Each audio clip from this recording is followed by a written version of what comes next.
Hey Radiance, I'm Aubrie, and today we do not have Peyton. Instead, we had to call in an expert or someone who's read more than one Brandon Sanderson book. So joining us is my husband, Jacob. Hey. Because we are jumping into the cosmere and giving you a little intro on what's the best place to start in Brandon Sanderson's works. So join us with a cup of coffee as we dive between these paper sheets.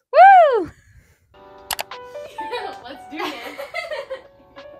Hey guys, and welcome back to the Hardcover Podcast. We have a little bit of a different episode for you guys today. Peyton is relaxing, chilling, and she will be back next week. Don't you worry.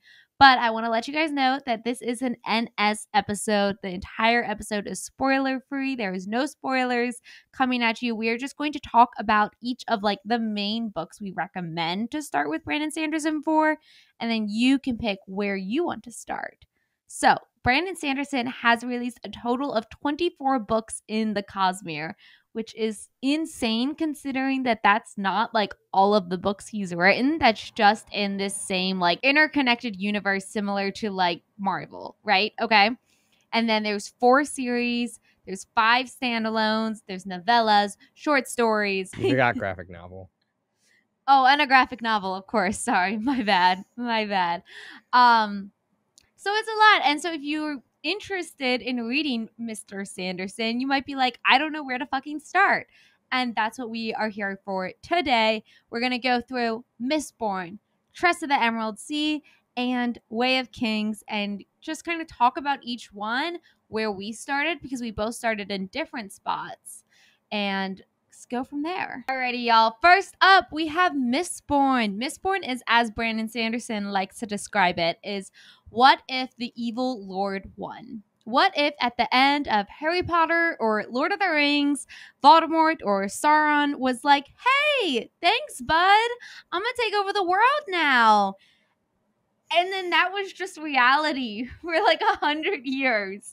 Okay, you with me? And then as the evil bad guy is just ruling the world and having the time of his lives, a bunch of scrawny little thieves are like, you know what we should do? Fucking steal from him. What if we just stole from the man we consider our god because he has a lot of money? Sounds reasonable. And that is what they attempt to do. So Mistborn is a heist novel, and it is fantasy, obviously. So getting into that, this is actually where you started, Jacob. Yes. How was that introducing into Brandon Sanderson with Mistborn? Well, it's not a terribly thick book, so it made it really easy to get into. Is that the why book. you kept holding it the entire time? I needed, just to flip that's it? important because some of these are ridiculous. This one is a Uh-huh. reasonably sized book. That's true. To get into his writing style, it's very different than a lot of books. As a heist book, it's a lot like that one movie, Ocean's 11. Yeah, thank you. The Ocean's movies. So you get Is it Ocean 11's the girl one, or is No, that Ocean's 8? Ocean's 8. Ocean's 8. Ocean's 11 is the first one. Oh. With that, we're going to go into the storytelling and characters of this book. As we said, it is a heist. But another thing is that Brandon Sanderson comps it to is My Lady Jane. No.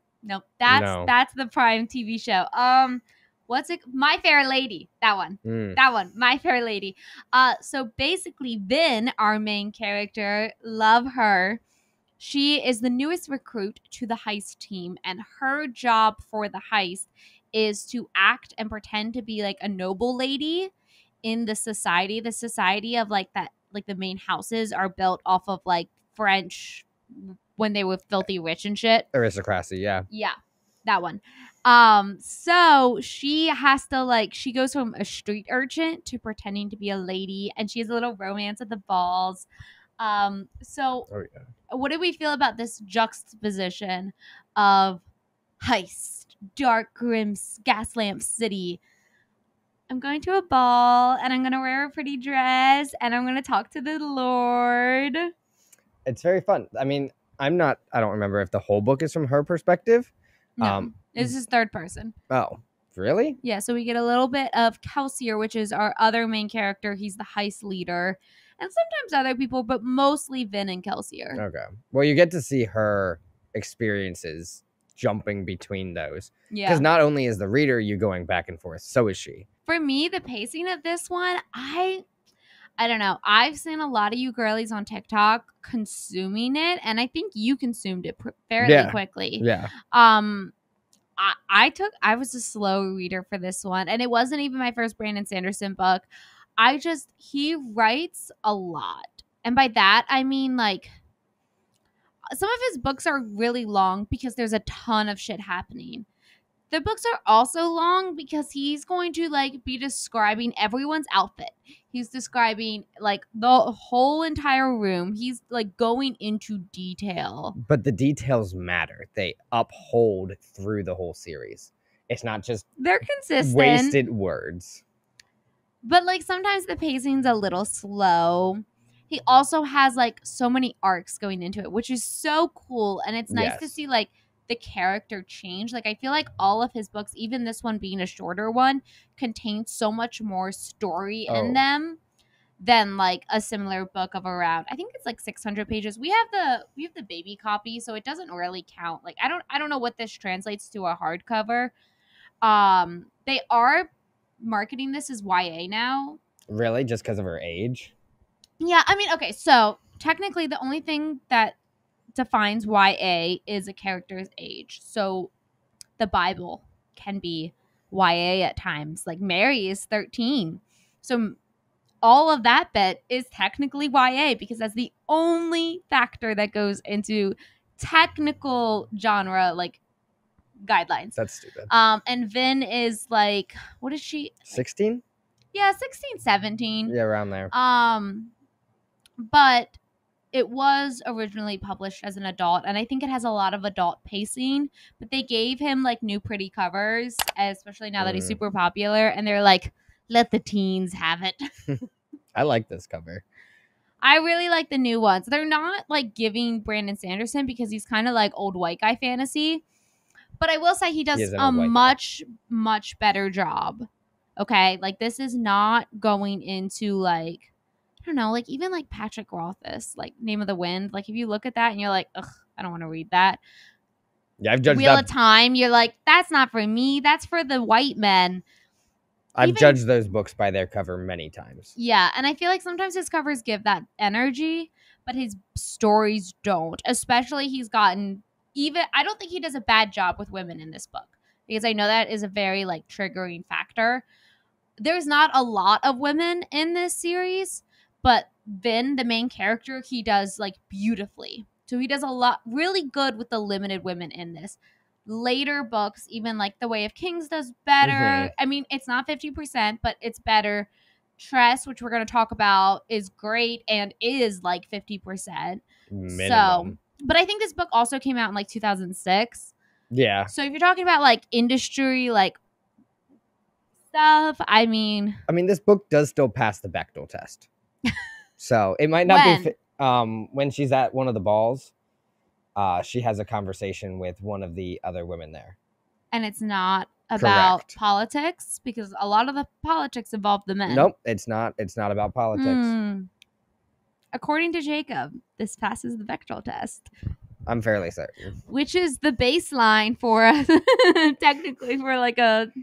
Anyways, it's not feminist literature. No. But I don't think he does a bad job, and I don't think you feel uncomfortable, which, you know, we do a lot. Like, we don't read a lot of men around here. So if we're recommending you a man, I mean we as Peyton and I, just imagine her here, her energy here. No, I'm talking between us. Oh. Okay, world building. Oh. This is Sanderson's bread and butter. This is what you know him for. The world building of this of Mistborn is fucking crazy. Yeah. Considering, especially, I feel like we read a lot of, like, fae shit where it all feels the same. This is not going to feel the same. You're going to be thrust into this and you're going to say, what the hell is he cooking?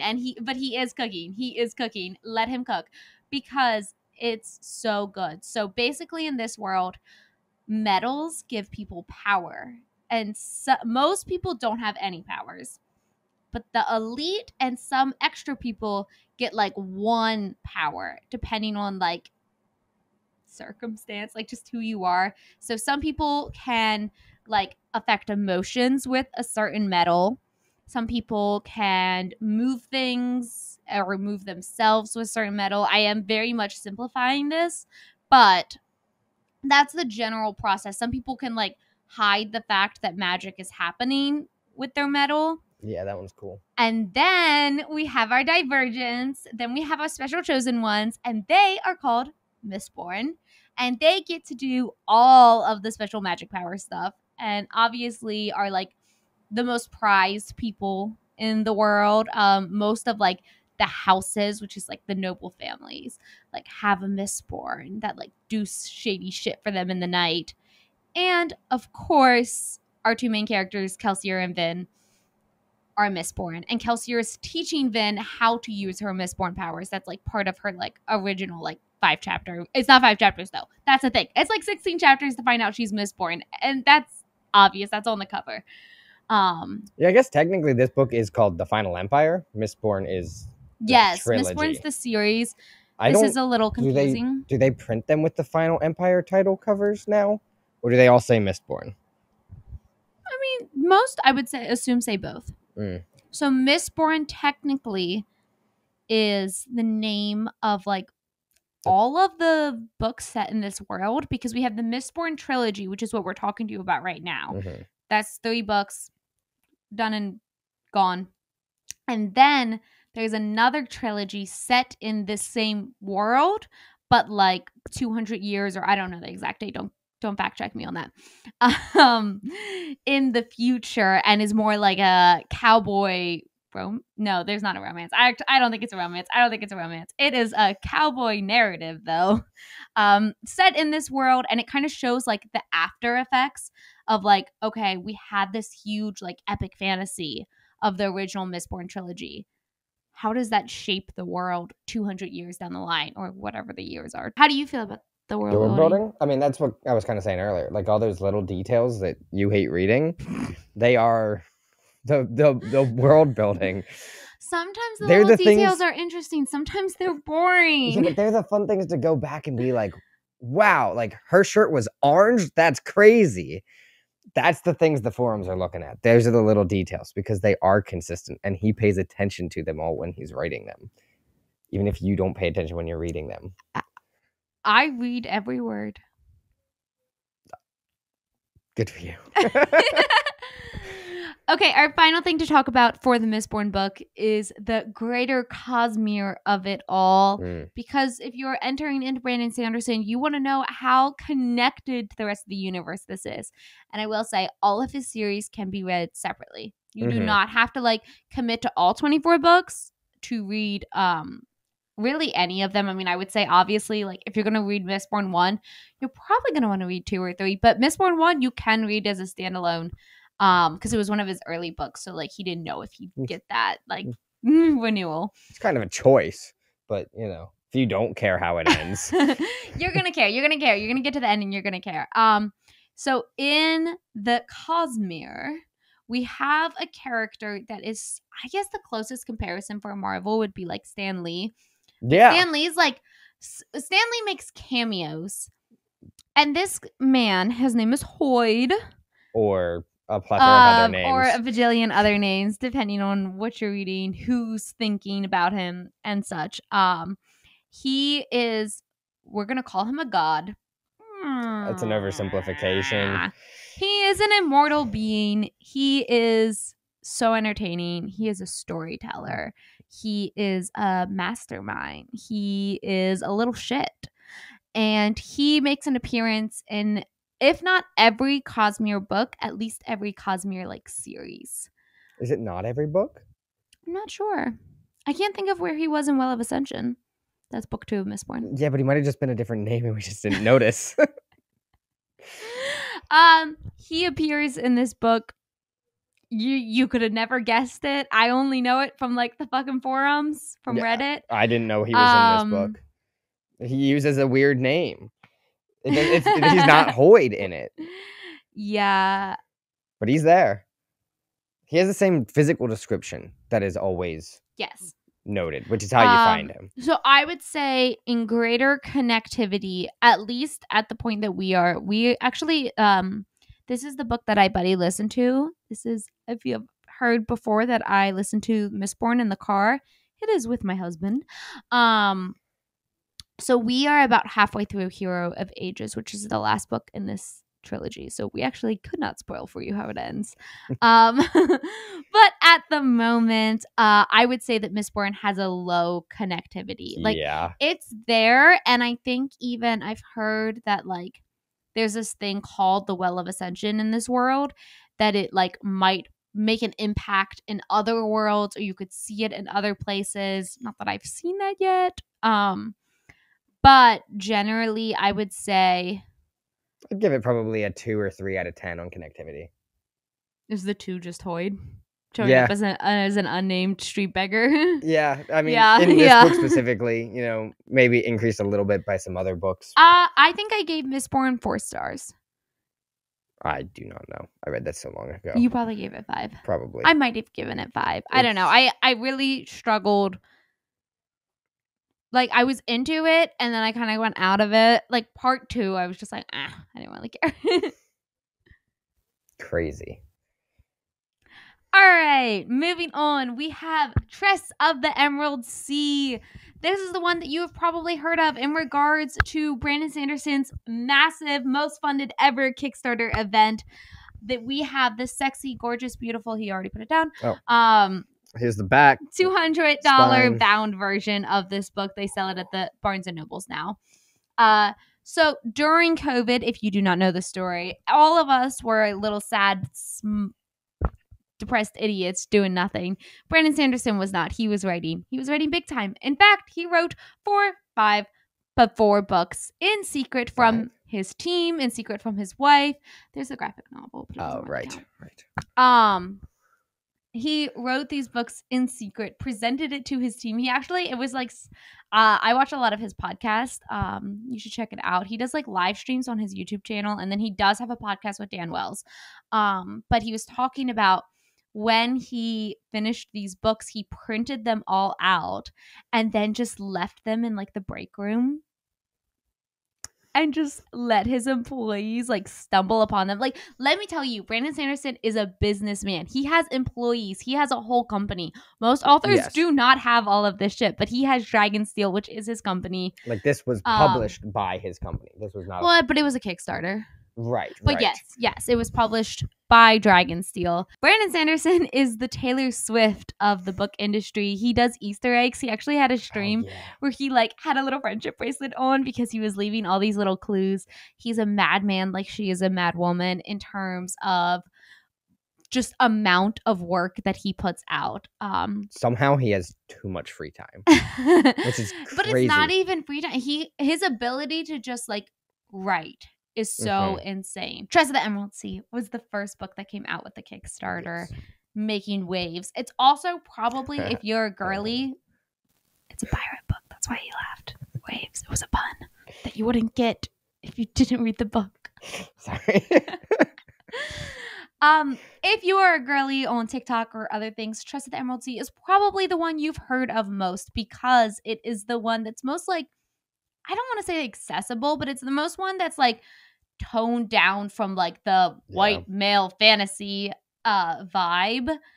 So you've probably seen this before. If not, girl, you need to check it out because this one is basically during COVID, Brandon Sanderson was watching The Princess Bride with his wife, Emily Sanderson. And at the end, he was like, hey, that's awesome, right? And she goes, I kind of wish that Buttercup had more agency and did stuff. I'm paraphrasing. And he was like, damn, yeah, I guess Buttercup doesn't get to make a lot of choices. No, it's kind of awful to her. She kind of like flows. I mean, I think she has like she stands up for herself. She like does stuff, but she doesn't really like choose stuff. She's a very passive character in terms of like moving the plot. She just is very reactionary versus active. So Brandon Sanderson was like, damn, you right, boo. Let me fix that. Let me get on that. And so he wrote The Tress of the Emerald Sea as a Princess Bride inspired story, but where Buttercup sets out on a pirate adventure to save Wesley. It's actually really fun. It's everything you could want from a book. Pirates. This book, wow, we're going to jump into storytelling and specifically greater connectivity to the cosmere, because something you need to know about this book, the most important thing in my opinion, is that this does not read like a Brandon Sanderson book. Not at all. The prose of this book is so wildly different, and that is because this book is told to us by Hoyd, our Marvel Stan Lee showing up in all of the books character. And Hoyd is hilarious. And Brandon Sanderson books usually err on more like epic fantasy seriousness. And this book is just silly. I say whimsical. It's silly. It's whimsical. There are silly moments, but I think just the feel of it is very like fairy tale. Oh, I want to show. Can I see the book? Yeah. I forget his name. Oh, it's Howard Lloyd. It's literally on the cover. He did all of the illustrations for this book. And in here, and if you're a big fan of the podcast, you know I've already shown this image a bajillion times because I am obsessed with it. Hide behind the thing. Oh, behind it. Okay. Yeah, I just don't want it to focus on our faces. Look at this fucking art. Look how beautiful and gorgeous this is. She is a masterpiece. I want this painting in my home. That's Christmas present, maybe. First I heard about that. I love this piece of art so much. It feels like a fairy tale, this entire book. But in it, Hoyd is talking to you, the audience. It's he understands it's like a book. Like it's fourth wall breaking, just like silly. Kind of like in The Office when Jim sometimes will just like look at the camera. Mm-hmm. Hoyd will like look at you and be like, pause for a moment. He also talks like he knows about Earth. Yes. Which is interesting because to my knowledge, Earth doesn't exist in the cosmere, but I think it's more of like so a lot of times Sanderson will talk about a translation. So Hoyd wrote this for someone on a planet like ours. Mm-hmm. And then elements were translated for us to understand. That's usually like the fantasy catch-all for like how do I say something that like wouldn't make sense? Like even saying like an Ottoman assumes that like the Ottoman Empire existed when it's like, no, I just want a footrest. Like I just want a piece of furniture. Tress? Definitely one of my top 5 favorite books. Really? Yeah, read that like one. Like ever? I think it's the only book I've ever gone out of my way to purchase for someone else as a gift. Who'd you buy it for? One of my coworkers. Oh, I forgot about that. Yeah. Everyone should read Tress. It's too fun and easy to read not to. Peyton is not here, but she also would recommend reading Tress. She took a little bit reading it. It was a little slow for her, but her cousin really liked it and actually bought it for her to read. It's the only Sanderson book she's read, right? Correct, which is why she's not here today. Mm-hmm. She didn't make the cut. That's not true, but yes, I think this book is so cute and cool. I know a lot of like girls who've read it who don't read a lot of Sanderson. So if you're kind of just want to like, if you want to say, yeah, I've read a Brandon Sanderson book, but you don't want to commit to like the male fantasy of it all. And it's also a shorter book again. Oh, significant. I mean, ours looked kind of fat, but that's just because of big printing and pretty illustrations. Yeah, no, I would say word count wise, Mistborn is half the size of Way of Kings, and Tress is half the size of Mistborn. Really, half? Yeah, yeah. Wow. I think Tress is closer to 100,000 words, and my guess is Mistborn's closer to 250. I think I read Tress in like 2 or 3 days. Yeah, he loves Brandon Sanderson. He does not read anyone else that quick, but he will consume a fucking Sanderson book. Yeah. Yeah. Tress just kind of felt like a novella for those 2 days. It felt like a novella to Sanderson writing it, I'm sure. None of his books are that short. Oh, world building real quick because it actually is very special and unique. Oh, it's awesome. But it gets kind of like swept under the rug considering the like the Hoyd of it all, the whimsical nature, the Princess Bride inspiration. The book is so good, the world building actually just ends up being not the best part. Do you want to talk about the seas? Yeah, so the seas are really interesting. I forget the scientific word for it. I don't remember either. That's why I passed it to my engineer. Basically, just it takes like a solid particle, like sand. This is spores. They're like fungal, and then basically they just have a whole bunch of air, so they act like liquid, but not all the time, and it's a whole thing, and they kill you. And now we're sailing on it, and we're just surrounded by these deadly spores that sometimes we're stuck on a sandbar. It's crazy. Quick enough. So the ocean is color coded. Instead of the ocean being water, there was 5 spores, and each ocean color, each spore is a little bit, has different like rules to it or dangerous level. And so they don't actually float on water. They sail across this spore, and it's a real thing in real life. He actually has a really cool science video out on his channel describing this that neither one of us can remember the word for. And the spores move, and if water touches the spores, it causes them to like expand and like grow and like sometimes kill you. So it's wicked. Or your body's water. Oh, there's a dragon in this book too. I'm not saying more about that. This is a no spoiler episode. It's such a good book, guys. I don't know if it's the perfect place to start. No, if that's the whole point of this, I would not start with this book. Not if you're planning on reading the rest of the Cosmere. But you know what? I think if you're like, hey, I don't want to commit to a huge ass fantasy book if I don't know the author, if I don't trust their like storytelling capabilities, I think that's what makes Tress a good spot to start. I still wouldn't start there. Because you're going to finish it and can get a whole good story out of him that's so much shorter than Mistborn. Yes, but you're not going to be used to his standard writing practices. He writes this so differently. I agree, but I think that his standard writing is what you get out of most books. Brandon Sanderson's prose is not doing anything unique, like for his regular books. And he says, like, that's not what he's focusing on. He is not your, like, Olive E. Blake, which is a prestige, like, that's up here, like, maybe past the bar of what we should be. But he's not a Holly Black. He is not giving you, like, insanely good prose. No. So I think you can understand that like his more epic fantasy books are going to feel like an epic fantasy book. But if you're into it, like you don't know what a sander launch is, which is a fan term given to like the last 100 pages of his books, because things always go like 0 to 100 tits up and you're like, oh my God, how is this happening? What's going on? And you're not going to want to put the book down. It's an okay place to start. I think Mistborn's the best. It's going to give you a really, really solid, great story. It's long, but it's like Crescent City long. It's not Bible long, which brings us to our next book that's so big that when we got our special leather-bound Kickstarter $200 copies of the books, it did not fit. It did not fit in one leather-bound. They had to split it into 2. That's okay. Look at that. That's insane. Also, these books are sexy as hell. They're expensive as hell. They don't even sit on our shelves back here because they have a special place of honor.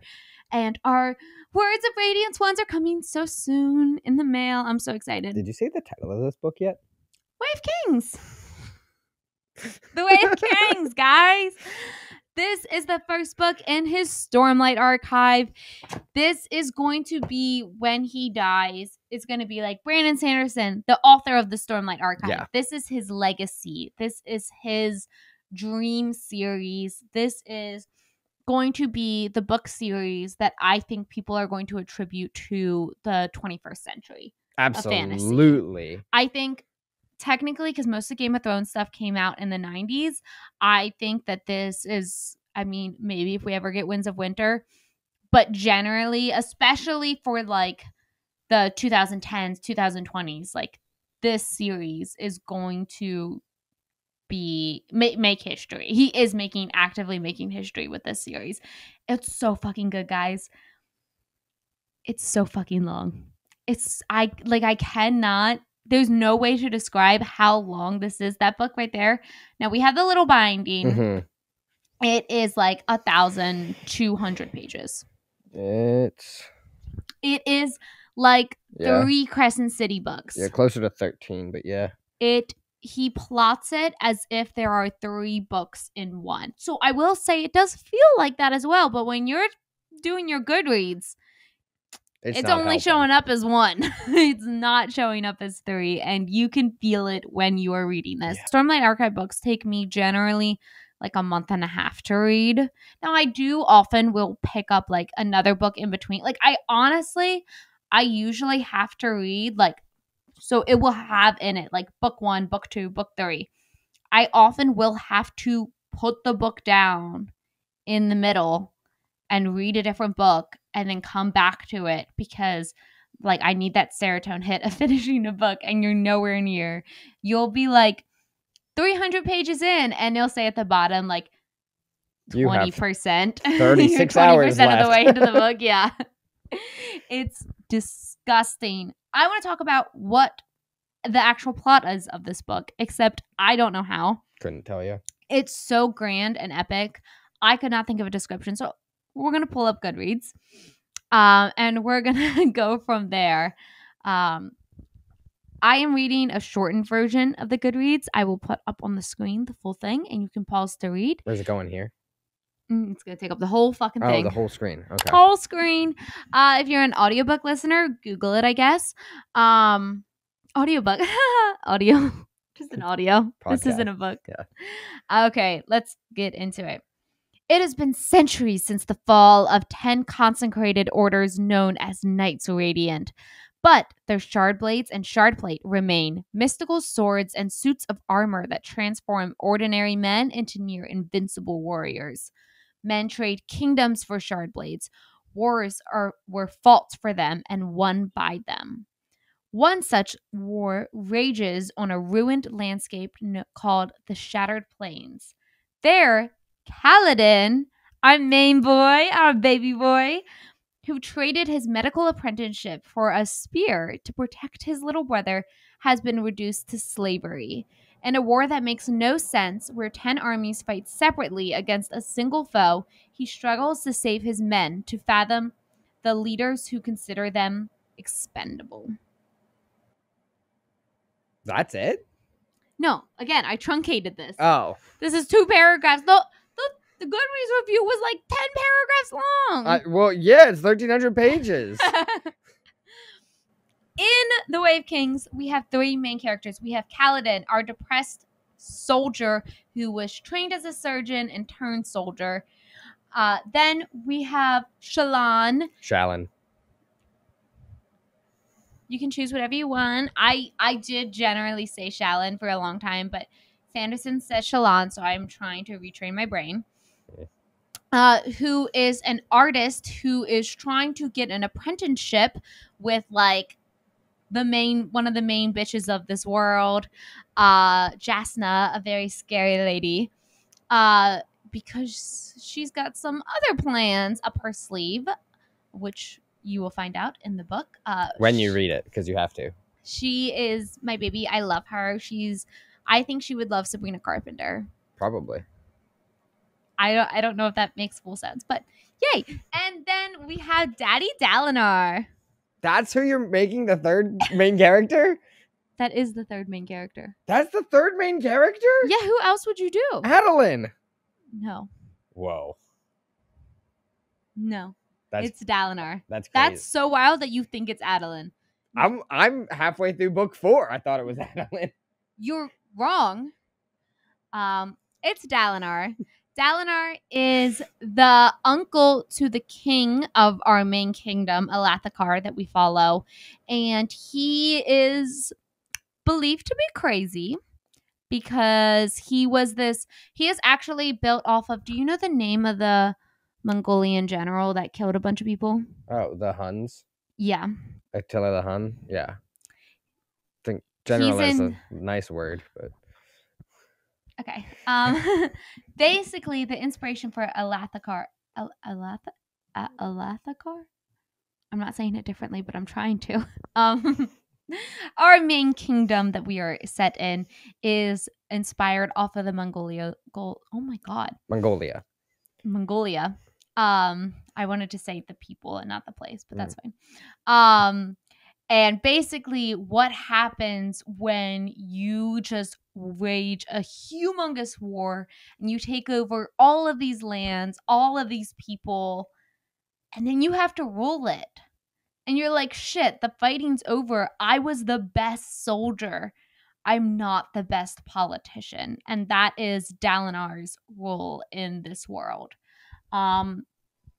I feel like in all, we're doing a shit job of explaining this. It's impossible to explain. It's why we went to Goodreads description. It still didn't do a good job. It is giving epic fantasy. It is giving politics and war. And it's got really so strongly developed characters. It's so strongly I didn't know who the main characters were.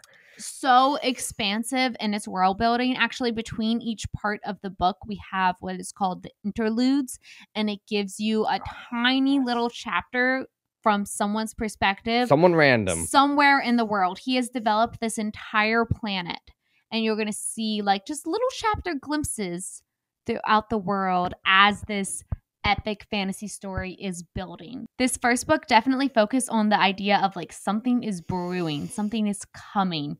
And like there's not a ton of magic in this first book. I mean, obviously we have the shard plates and swords.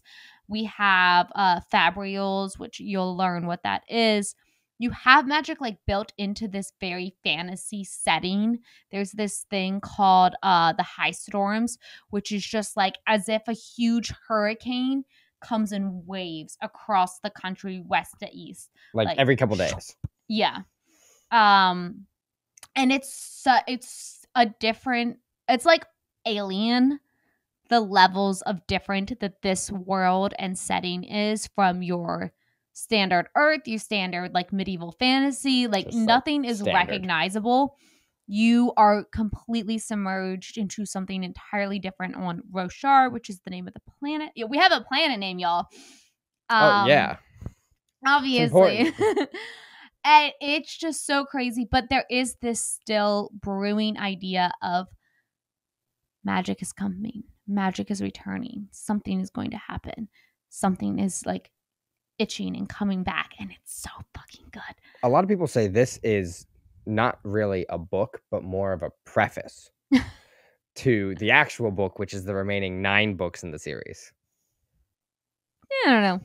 Because so much happens. So much happens. It's literally so insane, y'all. But I have to say, Words of Radiance, the next book in this series, is the best book I have ever read in my entire life. I don't think any book will ever come close to what Words of Radiance is. I can't even describe. I mean, obviously, we can't describe the plot of Words of Radiance, but Words of Radiance is just so good. Like, I'd say read it just to get to Words of Radiance because it's going to change your fucking life. Like, as someone who reads all the time, whose favorite genre is fantasy, nothing will ever come close to the power of Words of Radiance. And honestly, if you're doing that, might as well read the third one. I like that one. I've read Oathbringer in 16 days. Which is about 100 pages a day. I did not. Oathbringer put me in a slump. Y'all know that. But it's so good. And we've just been praising this. We talked a little bit about world building. I don't know if you could pay me to say something bad about it. It's long. It feels slow at time. And while I think he treats it very respectively, I think it's integral to the storytelling. I don't like when fantasy books have slaves in them. As an American, it always feels horrible because we're always attributing it to American slavery, which is just, it's so despicable. You know what I mean?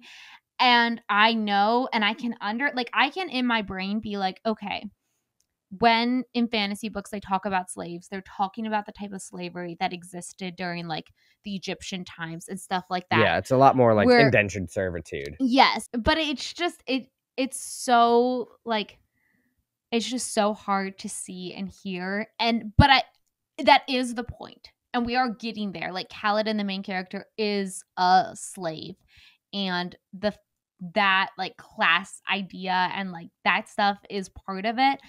But I always would just prefer not to have that because we're attributing American slavery to it. And so I will say that's just kind of like, I know it makes people uncomfortable because it makes me a little uncomfortable, and it's different in this, but it always is hard just like being like, oh, why do we have to use that word even, because it's different. But it's long as hell. It can be hard to get through. I would say, so this is actually where I started because I am a fucking lunatic. Don't do that. Don't start here. Here's my my 2 cents. Okay. My defense even of why I started here. You would support that. You would recommend someone else start here. I would say this is not the likely best spot for most people. However, it is not the best spot for most people because it's so easy to give up. Actually, if you look at the reviews of Way of Kings, most of the ones that are like 1 or 2 stars are from people who gave up, who got 100 pages in. Oh, they didn't even start. 400 pages in. Still didn't even start. And that's the problem. That's the problem is that, I mean, and you're getting a good story, but it's clearly like you didn't finish the book. And it's so easy not to finish a book when it's this big that you're like, I can't do it anymore. You get so exhausted by how long this is. But if you are hungry for Brandon Sanderson, I was hungry for Brandon Sanderson. I had been watching his podcast. I had been hearing about this. I knew it was something of this like epic, like we're drilling out our mouths talking about the Stormlight Archive type of series. I wanted to be that pick me girl. I wanted to say, I fucking read this book. I have introduced myself to it. And if you have that mindset and you're like, I'm not going to give up, I'm going to do fucking Journey Before Destination, which is a big like ideal in the book. Okay. If you are going to commit,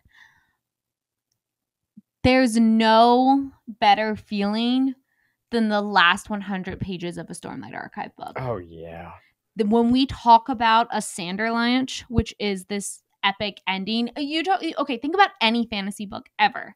You know the last 100 pages are going to blow your fucking socks off.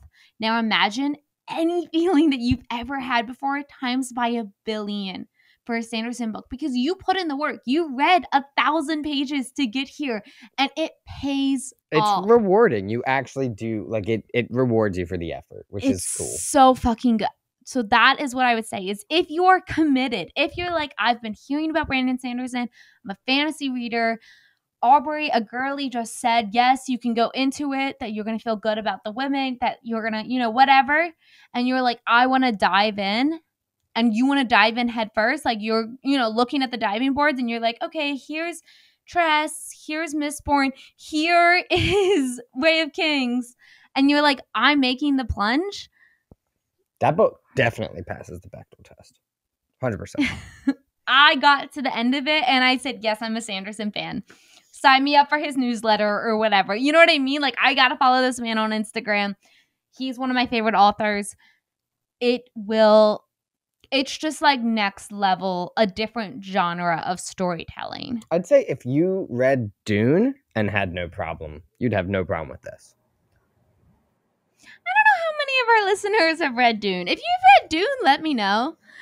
If you didn't have any problems with it, let me know. Peyton has read Dune. She has not read Way of Kings. The Way of Kings, it's too daunting for her. I might get her to read Mistborn eventually. You guys know we're on our 300-page winter arc. I am also reading the 4th book in this series, but that's just like on the DL. We don't talk about that. On the DL.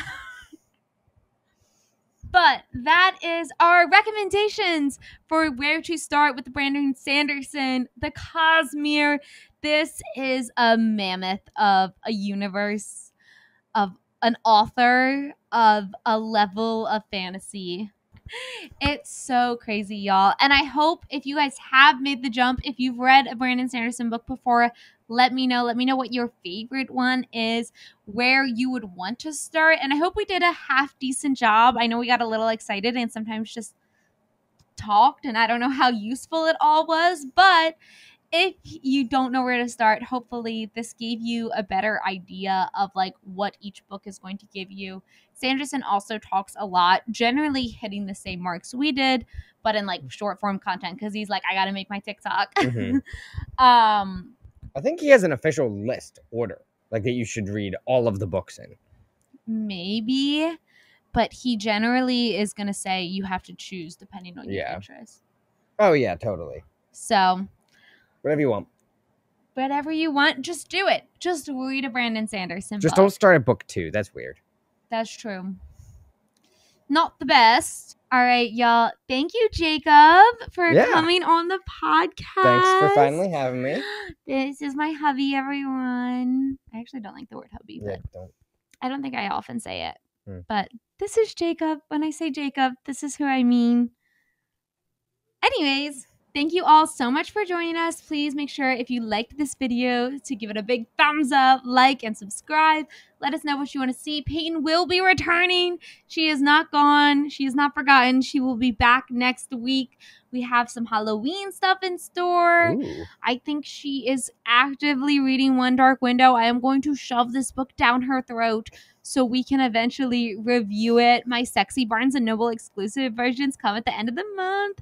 So I'm hoping after at this point, I want to have those books to show off because they're so pretty. If you haven't read One Dark Window yet, read that before Sanderson because it's so much shorter. You can finish it real quick. Thank you so much for joining us and happy reading.